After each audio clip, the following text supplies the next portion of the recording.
least a dozen times while your students are going through the athletics and activities at the Rock Springs Junior High. So we'll make this hopefully quick, short, and sweet. So first off, my name is Anthony Lott. I'm the acting AD here at the high school. Some of you know me from the junior high and from the elementary setting as well. So I'm going to go through these pretty quick. There's a few slides I'll slow down on, talk about a little bit more in depth than others. But most of your questions probably, most of your questions are probably going to be more directed toward the coaches. So we'll have breakout sessions after this meeting. Okay, real quick, we have a lot of folks that make all the activities happen here at the high school. Definitely, if you ever see our custodians, our setup crews, the secretaries, definitely always give them a big shout out and thank them for what they do. They're the folks behind the scenes that don't get credit very often, but without them, most of this could never happen. So if you can, definitely thank them when you have a chance.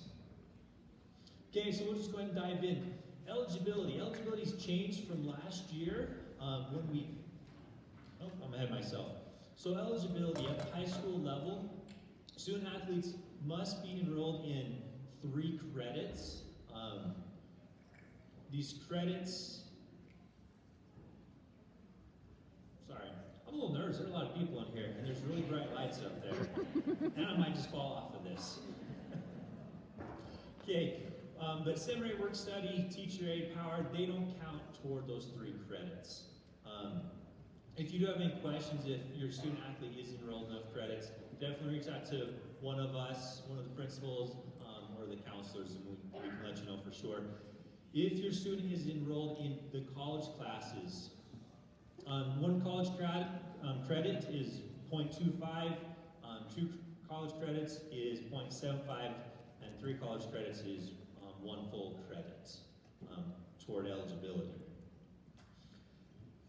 There has been I've heard some rumors about, I lost my place, about our freshmen and if they failed any classes from 8th grade. When you're a freshman, 9th grade here, you have a clean slate. We're not looking back at your grades from the junior high, okay?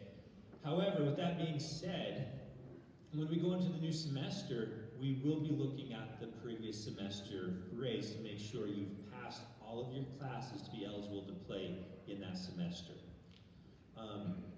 10th through 12th graders, we will be looking back at your previous semester grades, making sure you've passed all your classes. If you did not pass your classes, it needs to be shown that you've recovered your credit, and that's completed.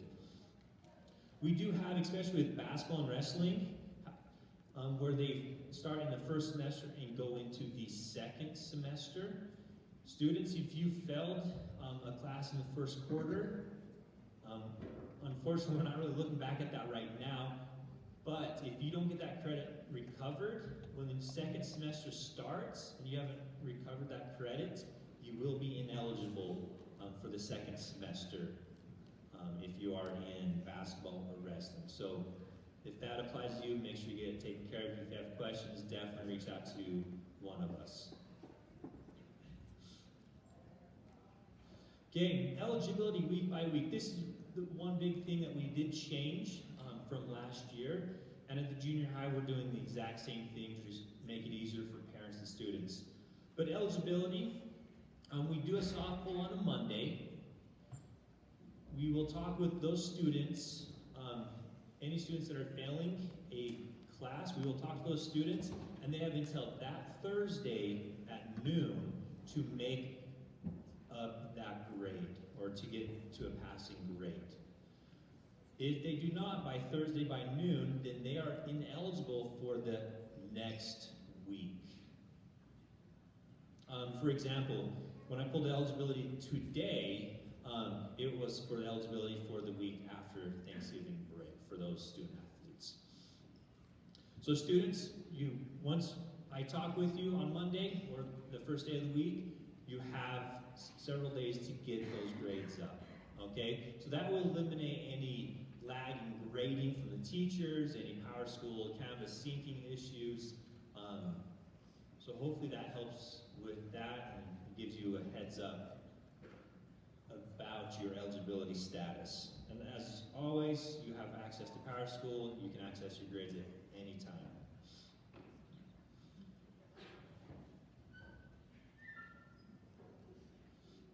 Okay, for those students that are taking college classes, you are required to submit your grades each week. On our website, on the athletic activities icon on the high school website, you'll click on that and it brings you to this page where it says submit your weekly college grades. You'll click on the link, and then each week it is your responsibility to, it'll give you directions what you need on there when you do a screenshot, but you need to submit those screenshots into your own file on here. If you forget and you don't have it done, then you are ineligible the following week. So students, if you're taking a college class, make sure you get that in, okay? Okay, with any athletic program, anytime you're running around, tumbling around, there's always a chance that you may get injured. That's just how it is. But if you're in practice, if you're in a competition and you get hurt or you think you are hurt, you need to report that to your coach and or Miss Jamie Wiseman. Is she in here? You'll see her. She's out in the hallway. She's the one working with all the orange cards. But you please report any injury or possible injury to your coach or to Jamie Wiseman. It is our priority to keep all athletes safe.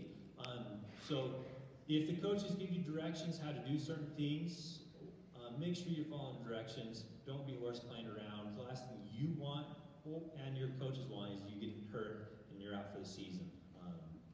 So do be safe. Okay, next one. Concussion management. This is definitely a hot topic around the nation. It's a serious thing. So if there's any signs or symptoms that your student athlete has a concussion during practice or during one of the contests, they will be pulled. We're going to always sound the air of caution with this matter, okay? If they are pulled and we have suspicion they do have a concussion, we will ask that there must be follow-up with the appropriate licensed healthcare provider and the athletic trainer, which is Jamie Wiseman. If your health provider clears your student athlete with concussion, that does not mean they automatically get to start practicing and competing. We still have protocol here in the district that we must follow before your student athlete can return to practices and to competitions. Kind of a tiered system. So please reach out to myself or the athletic trainer if you have any questions regarding that, if that does happen with your student athlete this year. Impact testing, that will, I believe that goes with diving in this season. With diving, all the diving athletes will need to do impact testing with Jamie Wiseman as well. Okay, orange card. Before I got here, I really didn't know what the orange card was, but it really is an orange card that you get from that athletic trainer. I know. But the orange card basically shows your coach that you are eligible in all the areas to begin practice. Without that orange card, you cannot practice. You can't go to tryouts. So you have to have that orange card. The health trainer, Jamie Wiseman, is outside. She will be giving out those orange cards if you need them, if you haven't got them done yet. But in order to get an orange card, you need to have all your information filled out on Dragonfly. If you have any troubles with that, reach out to any of us. We can help you with that. You have to have your physical done, and we need that documentation. Here at the high school, we need that hard copy, and we also need to upload it into Dragonfly. If you give us the hard copy, we will upload it into Dragonfly for you, okay? But we do need that hard copy on our files. Medical insurance, you do need medical insurance, health insurance. You'll provide proof of that on Dragonfly. If you don't have health insurance, reach out to one of the athletic secretaries and they'll get you a form that you can get through the state that will cover that aspect of it. if you're homeschooled, please see me. We have certain forms that I need you to fill out, and I'll talk to you about eligibility as well. If you already did it for a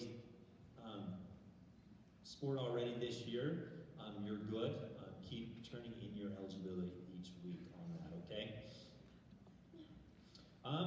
This is definitely not, I haven't had to say this before in junior high, but you cannot be 20 before August 1st to be able to participate, okay? Okay, there's also the handbook. If you want to print out a copy, we can get you one, but it is on our website. It's important that you know it. I don't expect you to read it, but be familiar with it, especially on some of these things I'm going to touch on. Your student athlete must be in attendance for all classes for that student to practice that day. Okay? We do understand if you have a doctor's appointment or dentist appointment, whatever it may be, but let me know, get pre-approval by me, and let your coach know. Okay? Especially the day of games, or if it's a Thursday and you have a game over the weekend, let us know well beforehand so we can work something out and get you approved so you still participate in your events. But if we don't get any pre-notification and you're not here or you miss a class, you will not be able to participate in that contest, okay?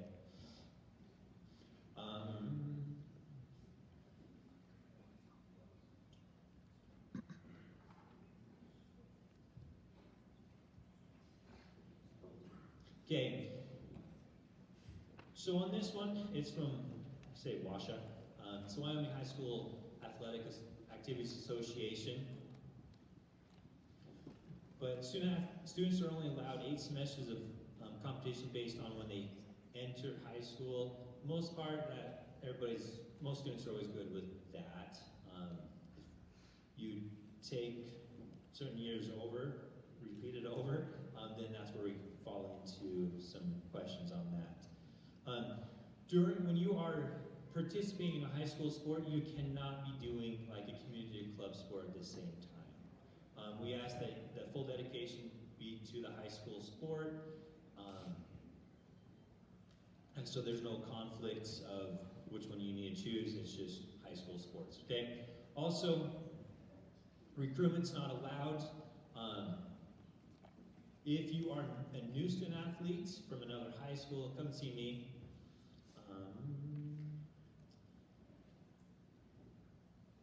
Yeah, and I don't think we'd have this issue, but we may. But no participation with college or university teams while in high school sports. You can be doing both. I've never heard of one of those happening, but good, I guess. Okay, code of conduct, students. Students, you're kind of on a pedestal. Teachers are looking at you, other classmates are looking at you, community's looking at you. Behave. You all know how to behave. There's no questions there. If you have any questions, talk to your parents. Okay? But any conduct that results in dishonor to the student, team, or school will not be tolerated. Okay? So classroom and school behavior. If you are being a knucklehead or a class clown in your class, and that teacher emails me, I will forward that to your coach. Okay? Be respectful to your teachers. You're here to learn first before you are an athlete. Any minor major referrals that we receive at the office, we will notify the coaches of those. Okay? So if there's an incident, it's probably going to be good for your students to be proactive and address that before it gets to the coaches. Or before it gets to me. Just come talk to me, come talk to the coaches about whatever incident happened, okay? Possible consequences, it goes through the handbook on these, but it could be probation, could be suspension from one or more contests, dismissal from the team, could be any other reasonable action fitting to the seriousness of the violation. And when you meet with the coaches, they'll go over their individual team rules and expectations as well. Okay, the alcohol, tobacco, and drug abuse policies. We're following the policy on this, and with the WASHA rules on this. First violation is 60 day activity, day suspension if you're caught with one of these, or if you violate one of these. Second violation is you'd be not eligible for 1 calendar year. Third violation, you would pretty much be done. Okay? Students that part in the bowls, that's very important. Notice that electronic media constitute evidence. So it doesn't even have to be on school grounds. If somebody takes a picture of you doing one of these things and they turn it in, you will probably be in trouble for it. Okay? So just stay away from that stuff. Don't mess around with it. If it does come up, obviously I'll talk with you. I'll talk with your parents, and then there is a possible mitigation of penalties as well that we can work through together. Okay, start of season for boys swim. They will begin December 2nd. That's when the state is issued. They can have their first practice.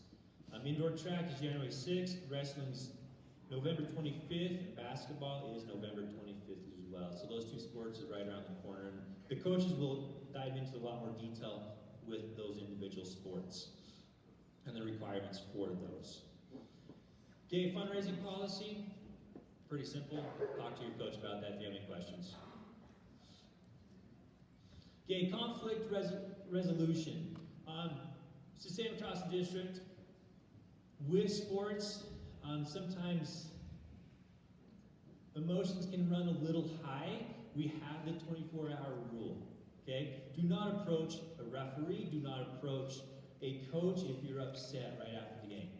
Don't. Wait 24 hours. Wait for the coach to cool down. Wait for you to cool down. Wait for your student athlete to cool down. Then reach out to them. Okay? If you request that you have a meeting with me, the coach, and your student athlete, I'm going to ask that you meet with the coach first. Okay? Just following the chain of command. If you do have concerns you feel like you need to share with them with me, my door is always open. Okay? Even if you have just simple questions, definitely reach out to me. I will never discuss playing time with parents or student athletes. Each individual coach will touch on this in their individual sessions and about their coaching philosophy. So if you have any questions about the playing time coaching philosophy, definitely reach out to your coach in the next meeting that you'll have in hopefully just a few minutes. Okay, sportsman expectations. This is something new, the 307 way. It's a pretty cool thing from the state. So 307, obviously, we're Wyoming. We're proud of that 307. But the 3 represents 3 opportunities, academics, activities, and athletics that are provided by our member schools. Okay? 0 is that we're going to have 0 tolerance for poor sportsmanship, whether that's coaches, players, or spectators. And then the 7 stands for the ideal. So respect, encourage, accountability, lead, influence, and tenacity. Okay? I'm not going to dive into all of those. The coaches will do that throughout the season as we get underway. But one thing that we are going to put more emphasis on this year is behavior at all events will be strictly monitored. We're not going to tolerate when we have spectators yelling at the referees because they're not happy with the call. We're not going to tolerate that. We're not going to tolerate the cussing, the booing, okay? Remember, we're here to support the student athletes. Let's cheer them on in a positive way, okay? The referees and coaches, that's a very difficult job. If you've ever done it, you know you don't see everything out there. And yeah, sometimes they make poor calls, but that's just how it is, okay? Being a coach, if you ever coached before, you realize you don't lose the game at the last 30 seconds. You don't. You have the entire game to win. The entire time before that to win the game. Okay? So don't put that on the refs. Do be respectful. If there is a spectator or a student athlete that is demonstrating unsportsmanlike behaviors, we will talk with them. Okay? And if we need to, it could possibly be that we don't let you attend future events as well. So just keep that in mind. We want to create a very positive, supportive environment for our student athletes in our activities.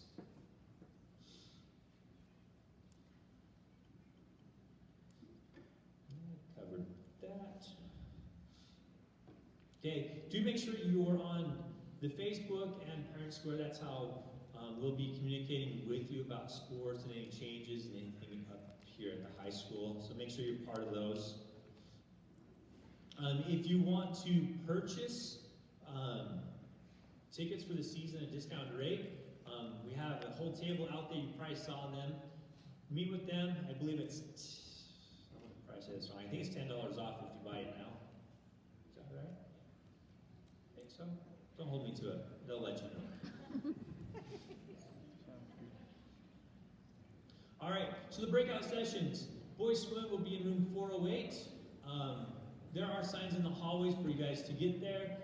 Boys basketball, cafeteria, girls basketball, mezzanine above the gym. Indoor track, auditorium, wrestling, library. Thanks for being here.